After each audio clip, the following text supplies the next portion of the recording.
against the capacity, which is 10. So if I sense a vehicle that is coming here, you can see it is opening up for the vehicle, and once the vehicle enters, you see here it is displaying 1, showing me that the current vehicles now inside the parking is 1. If another vehicle comes, still it is showing me the same. We have incremented. The third vehicle has come in, it is showing me now there are 3 vehicles, and once someone moves out in the parking, it is decrementing. Now we are getting back to 2. So now let's assume we are making our parking full. 6, 7, 8, 9, 10 cars. So if 10 cars come into the parking, it is now indicating that I'm full to the brim. I cannot take any more. So once it cannot take any more, much as you would see any vehicle. Yes, welcome everyone. So today again we are bringing you another series of PLC programming videos. So in this video specifically, I'm going to be taking you through a project. We have been doing a small part of bits to bring things together, compile things together, but today I decided I bring up this project so as it can be easier for you to know what PLC is. It's actually really fun. I find it fun for electrical, industrial, mechanical, and automation engineers. So in this project, we are going to be having one entrance, the entrance point, and the exit point.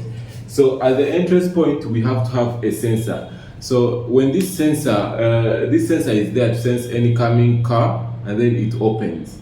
And then the exit sensor as well is there to sense the car that is coming to the exit, and still it opens. So we have to have indicators if someone, because we want it automated, that's the major goal. But still the project I have modified it so as it can give you both when you want to run it in an automated way or in a manual way.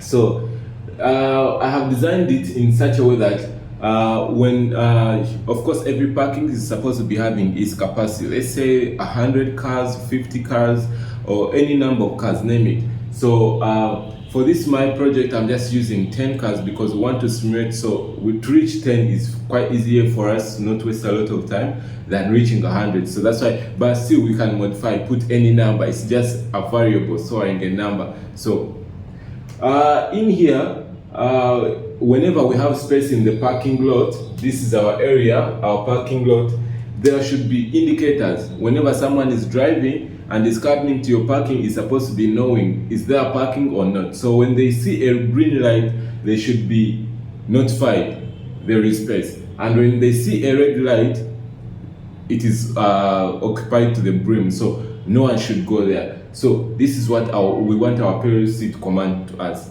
At least it should tell us, is there space or is there no space? And as well, if I come in, can I be allowed automatically or can I exit automatically? That's the second part. And then the third part is, whenever a car leaves, we want it to be showing us the capacity and as well the current cars that are in the parking. So this is our control room here.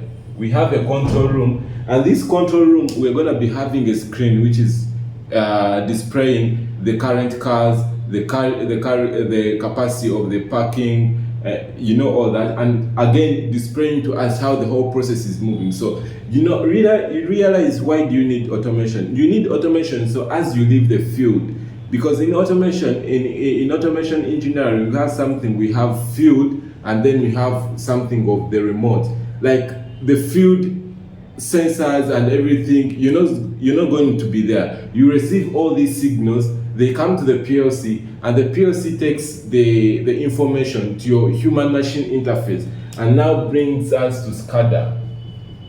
SCADA info is something of supervisory control and data acquisition. So you receive everything from the screen, you go to the control center, and you can be easily knowing what is taking place at the control center. Like, oh, the car is coming, it has the exit is opening, all this, and this sensor is doing this. You really realize everything, and you can be seeing it from the remote area other than being at the field.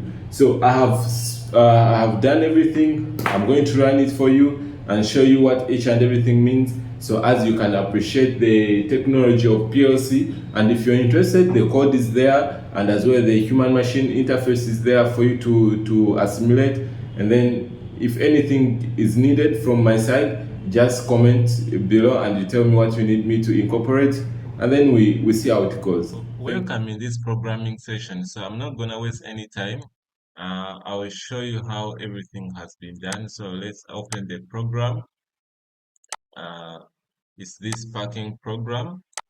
And then right now, when I enter into the programming environment, the IDE, I normally go to the comment list, and in this comment list is where I outline every equipment I'm using. I'm describing the incoming sensor, the outgoing sensor, and then the system start switch, then the manual switch, and then the auto switch, and then we go to the stop switch. The output devices I have only four. That is the one that is allowing me to open, and the one that is indicating space is available, this is green, and then the full indicator, this is red in color, and then this is the one that allows me to open for the exit. And then I'm using two registers, that's D0 to store for the number of total cars, and then D1 to input the current number of cars. So this is the project I have written. Let me maximize it for you.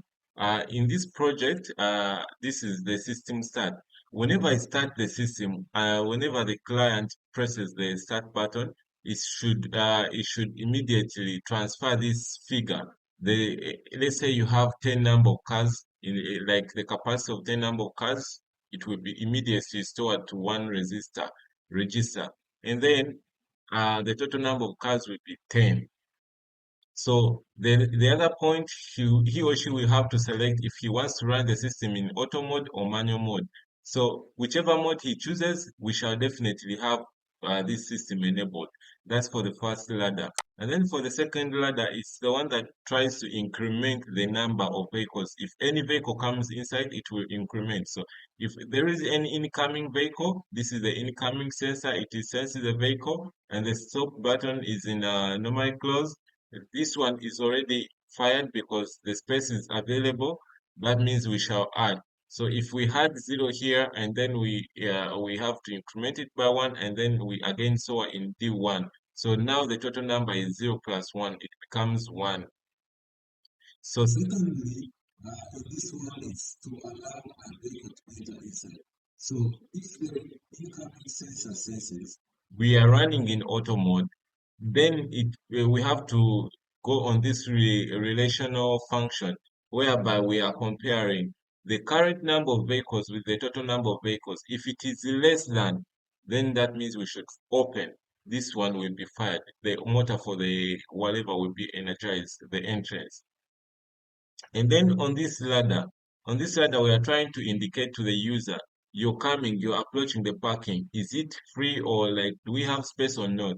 It is supposed to be lighting red. So whenever the system has been started, it will always be checking with this relational example. It will be a function. It will always be checking the current number of vehicles with the total number of vehicles. If it is less, then it will be lighting green because this one is connected to the green bulb, trying to show that the space is available. And now, if we want to indicate that the space is not available, it is the contrary of this. So we have our system when it is started, and we always check the current number of vehicles with the total number of vehicles. So if it is greater than or equal to them, that means we have to fire this indicator that is red. It's on output Y address Y2. And now we go to the outgoing vehicle. So if the vehicle is exiting the parking, we have to have a command that actually allows it, like, to allow the entrance motor to get activated. And if it is running either in auto or manual, and then the outgoing signal is sensed, that means our output signal of the motor should be fired, and that's the motor can. So when the motor, when the vehicle moves out, we now have to reduce the number of vehicles inside, because let's say there were three and one vehicle moves out, we have to stay with two, and that we shall perform it with the subtraction function.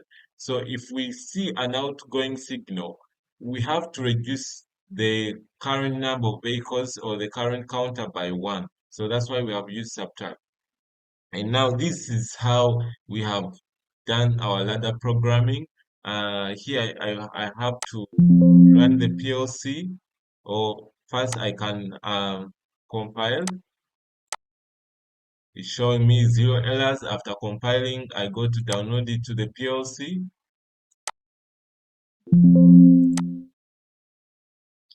Done downloading, and then I run it. I go to the online mode where I can visualize everything.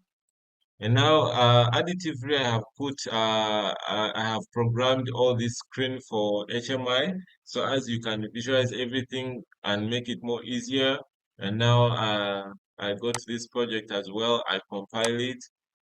It's showing me 0 errors, and then I go to offline simulation. So this is my screen as well, the HMI. And with this HMI, this is every button we have talked about: the start, the auto, the manual, and then these are the two sensors. This is the entrance and this is the exit. And this is going to be showing me the space that is available. If it is correct or if it is full, it will be lighting red over here. And this one is showing me the current capacity. And then this is showing me the capacity. If we want to shut down the system in any case of any emergency, we have to use this button. So let's try it. Let's try it out. I press start here. Initially, it is showing me full, but as I select an auto mode here, it will automatically tell me there is space available, because you can see the current cars inside the parking is 0 against the capacity, which is 10. So if I sense a vehicle that is coming here, you can see it is opening up for the vehicle. And once the vehicle enters, you see here it is displaying 1, showing me that the current vehicles now inside the parking is 1. If another vehicle comes, still it is showing me the same. We have incremented. The third vehicle has come in. It is showing me now there are 3 vehicles. And once someone, moves out in the parking, it is decrementing.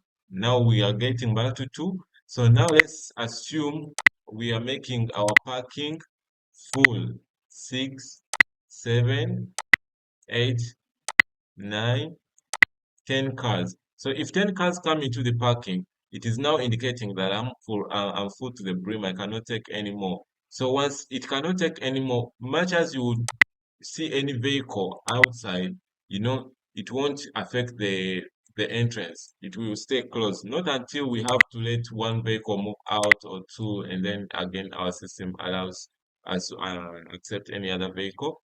And then you can realize that if I stop the system, much as like any sensor senses anything, nothing will be reacting. Not until when the stop signal is off, and then I can do anything with my system, and the data can be displaying, and then I can turn it off or turn it on again. So if I turn it on again, still my registers are storing the other values.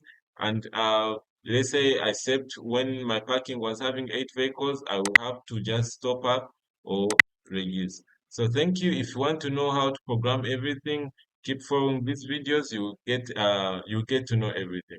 Thank you.